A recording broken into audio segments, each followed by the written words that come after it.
In this video, I will show you how to fix unusual activity in ElevenLabs. So in this video, I will show you three methods to fix this problem. So the first method, now go to this three dot and go to this settings, go to privacy and security, go to browsing, delete browsing data.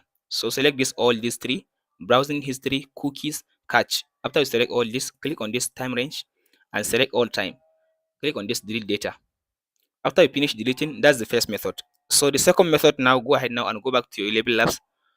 After you go back to your ElevenLabs, now make sure now to log out on the ElevenLabs. After you log out on the ElevenLabs, just wait for like a few hours, like 1 to 2 hours. And if you just log back again, start it will like the issue still doesn't solve. Just make sure just to use a real Gmail account for opening your ElevenLabs. Most of the time, if you open ElevenLabs with a random Gmail account, like a 10th mail Gmail account, so now ElevenLabs used to detect people that used to take advantage of the ElevenLabs free credit. So you need to have a real Gmail account. Just open a real Gmail account, whether it is google.com or Hotmail or Yahoo Mail. Just have a real Gmail account.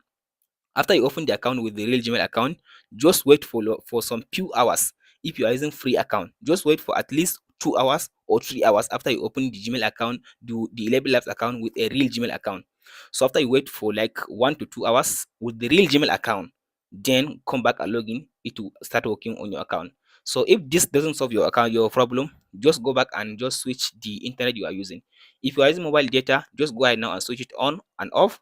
Just change the network and try it again. But trust me, try to change the Gmail account you are using. Most of the time, the Gmail account that you are using is pre-temp Gmail account. So now ElevenLabs is detecting the Gmail account, so it will not allow you. Just have a real Gmail account. After you open account with the real Gmail account, Gmail or like hot